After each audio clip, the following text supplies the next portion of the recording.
ಹೊಸ ಕಾಮಕಾಂಡ ಬಯಲಾಗಿದೆ. ದೂರು ನೀಡೋದಕ್ಕೆ ಬಂದ ಮಹಿಳೆಯೊಂದಿಗೆ ಡಿವೈಎಸ್ಪಿ ಕಾಮಕಾಂಡ. ಕಚೇರಿಯಲ್ಲಿ ಮಹಿಳೆಯೊಂದಿಗೆ ಡಿವೈಎಸ್ಪಿ ಕಾಮಕಾಂಡ ಬಯಲಾಗಿದೆ.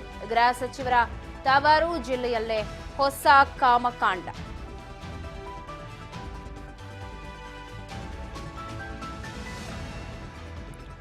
ದೂರು ತಗೊಳ್ಳಿ ಅಂತ ಬಂದಂತಹ ಮಹಿಳೆ ಮೇಲೇನೆ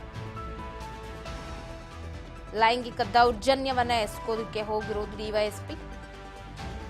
ತುಮಕೂರಿನಲ್ಲಿ ಆಗಿರೋದು ಘಟನೆ.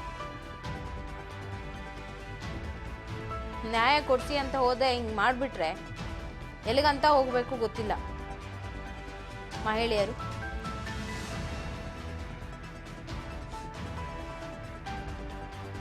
ಡಿವೈಎಸ್ಪಿ ಮಹಿಳೆಯೊಂದಿಗೆ ರಾಸಲೀಲೆಯ ವಿಡಿಯೋ ಈಗ ವೈರಲ್ ಆಗಿದೆ. ಮಧುಗಿರಿ ಡಿವೈಎಸ್ಪಿ ಕಚೇರಿಯಲ್ಲೇ ನಡೆದಿದೆ ಅನ್ನಲಾದ ವಿಡಿಯೋ ಇದು.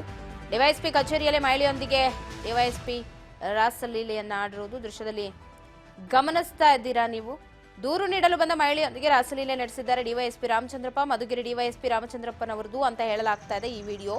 ಪಾವಗಡದಿಂದ ಜಮೀನು ವಾಜ್ಯದ ಬಗ್ಗೆ ದೂರು ಕೊಡೋದಕ್ಕೆ ಮಹಿಳೆ ಬಂದಿರ್ತಾಳೆ. ತನ್ನ ಕೊಠಡಿಯ ಒಂದು ವಿಶ್ರಾಂತಿ ಕೊಠಡಿ ಏನಿದೆ ಅಲ್ಲೇ ರಾಸಲೀಲೆ ಮಾಡಿರೋದು ಅಂತ ಹೇಳಲಾಗ್ತಾ ಇದ್ದು, ಕೊಠಡಿಯಲ್ಲಿ ಅನೈತಿಕ ಚಟುವಟಿಕೆ ಆರಂಭ ಮಾಡಿದ್ದಾನೆ. ಕಿಟಕಿಯ ಮೂಲಕ ಚಿತ್ರೀಕರಣಗೊಂಡಿದೆ ಈ ವಿಡಿಯೋ. ಡಿವೈಎಸ್ಪಿ ರಾಮಚಂದ್ರಪ್ಪ ಕಾಮದಾಟ ವಿಡಿಯೋ ವೈರಲ್ ಆಗಿದ್ದು ಸಾರ್ವಜನಿಕರು ಆಕ್ರೋಶವನ್ನ ಹೊರಹಾಕಿದ್ದಾರೆ.